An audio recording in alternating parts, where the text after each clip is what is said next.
उद्या सकाळी 10 वाजल्यापासून मसाजो ग्रामस्थांचं अन्नत्याग आंदोलन प्रशासनानं 7 मागण्यांची दखल न घेतल्यास 2 दिवसांनंतर पाणी देखील बंद करण्याचा इशारा। मसाजोकारांच्या भावनेची तीव्रता बघितल्यास आत्मसन्मान असलेली व्यक्ती त्या पदावर राहणार नाही। मुंडेंच्या राजीनाम्याच्या मागणीवर पवारांचं भाष्य नैतिकता आणि त्यांचा संबंध नसल्याचीही टीका। महाराष्ट्रातील नगरपालिका महापालिका निवडणुकांबाबत सर्वोच्च न्यायालयात उद्या सुनावणी। पालिका निवडणुकांचा मार्ग मोकळा होणार की लांबणीवर जाणार याकडे लक्ष। नीलम गोरेंचं वक्तव्य मूर्खपणाचं, साहित्य संमेलनातील गोरेंच्या वक्तव्याचा शरद पवारांकडून जोरदार समाचार। गोरेंना 4 टर्म कशा मिळाल्या सर्वांना माहीत, पवारांचा टोला। नीलम गोरे विश्वासघातकी निर्लज्ज बाई, लायकी नसताना 4 वेळा आमदार केला आणि ताटात घाण करून गेली। आरोपांवर उत्तर देताना संजय राऊतांचा संताप।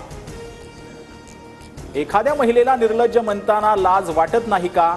महिलांचा अपमान करण्याचा अधिकार तुम्हाला नाही। नीलम गोरेंवरील राऊतांच्या टीकेनंतर शिरसाटांचं प्रत्युत्तर।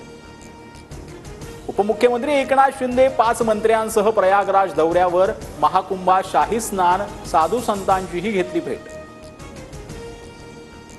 पुणे पोलिसांकडून कुख्यात गुंड गजा मारणेला अटक। भाजपा कार्यकर्त्याला मारहाण प्रकरणी बेड्या, गुंड गजा मारणेवर मकोका अंतर्गत कारवाई।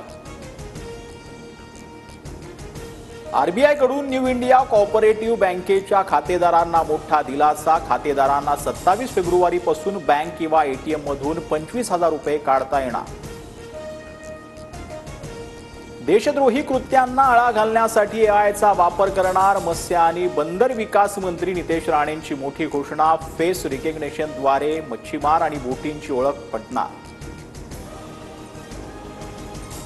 येत्या नवीन शैक्षणिक वर्षापासून स्कूल बसेससाठी नियमावली लागू करणार। परिवहन मंत्री प्रताप सरनाईक यांची घोषणा। निवृत्त परिवहन अधिकारी जितेंद्र पाटलांच्या अध्यक्षतेखाली समिती।